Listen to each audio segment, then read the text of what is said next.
Olá, irmãos! Nós estamos aqui hoje para falarmos um pouco nesse vídeo sobre o Espiritismo e a salvação. O Espiritismo, sobretudo o Espiritismo kardecista, como nós o conhecemos, começou no século XIX com a história das Irmãs Fox. Elas se apresentaram em muitos lugares com fenômenos mediúnicos e elas mesmas depois desmentiram, algum tempo depois, em jornais norte-americanos, no final do século XIX, o que elas mesmas chegaram a classificar como uma grande farsa, que seriam aqueles aparentes fatos extraordinários produzidos pelo Espiritismo. O Espiritismo prega que podemos nos comunicar com os mortos e também a reencarnação. Essa comunicação com os mortos é claramente condenada em Deuteronômio 18, 9 a 12, que diz: Quando entrares na terra que o Senhor teu Deus te dará, não aprendas a imitar as abominações daquelas nações. Que em teu meio não se encontre alguém que queime seu filho ou sua filha, nem que faça presságio, oráculo, adivinhação ou magia, ou que pratique encantamentos, que interrogue espíritos ou adivinhos, ou ainda que invoque os mortos. Pois quem pratica essas coisas é abominável a Deus, e é por causa dessas abominações que o Senhor teu Deus as desalojará em teu favor. Como nós vemos então, a partir dessa passagem da Escritura, a invocação dos mortos é condenada pela palavra de Deus.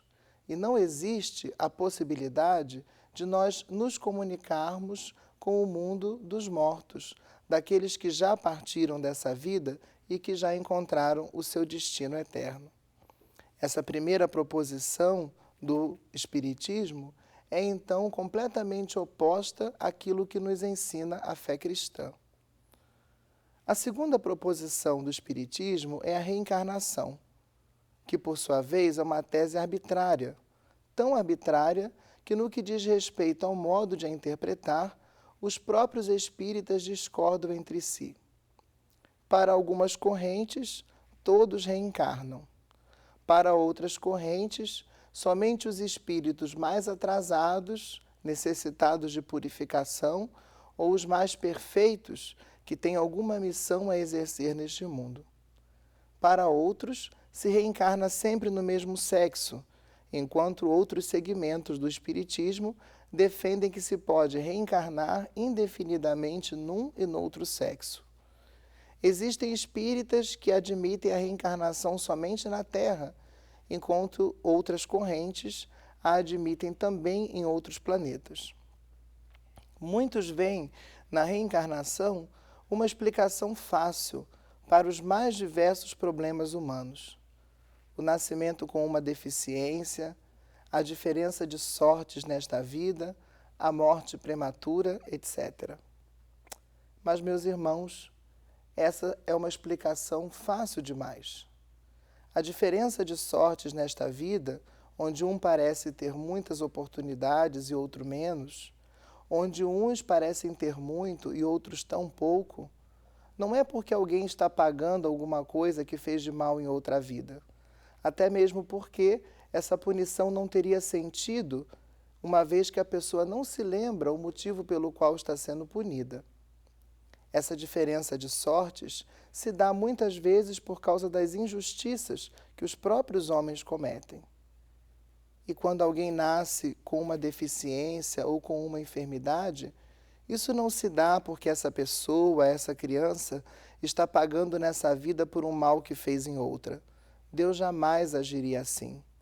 Isso se dá porque o pecado original introduziu no mundo uma tremenda desordem. São Paulo diz que por causa do pecado o mal entrou no mundo e com ele a morte, que é o salário do pecado. E é por isso que nós nascemos, muitas vezes, com enfermidades no nosso corpo físico ou, todos nós, com aquela no nosso espírito, que é a inclinação para o pecado original.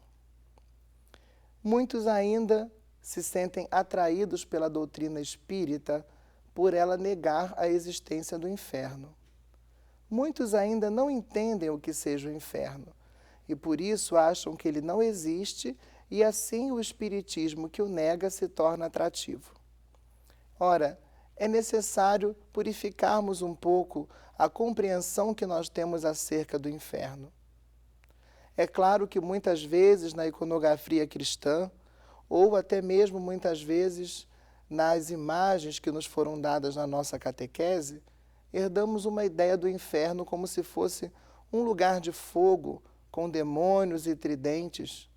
Mas, na verdade, tanto o céu quanto o inferno são estados do nosso espírito. Se nós, na nossa vida nesse mundo, rejeitarmos completamente a Deus e morrermos com esse desejo de viver afastado de Deus, é isso que nos levará ao inferno. E o sofrimento que nele existe, tantas vezes representado pelo fogo, por imagens terríveis, é porque mesmo lá o amor de Deus continuará agindo sobre nós. E nós compreenderemos a tremenda loucura que é ser amados por Deus e não querer corresponder a esse amor. Isso é o inferno. Não um lugar onde Deus deseja nos lançar, mas um lugar onde nós podemos chegar se rejeitarmos a Deus, se não quisermos viver em comunhão com o seu amor. Porque Deus, no seu amor, permite até mesmo que nós queiramos e decidamos viver eternamente afastados dele. O reencarnacionismo prega ainda que o homem pode salvar-se por si mesmo, por meio de sucessivas reencarnações, quando, na verdade, segundo a nossa fé cristã, é Jesus Cristo quem nos salva. Enfim, muitas correntes espíritas pregam também o panteísmo, a ideia de que somos uma centelha do divino.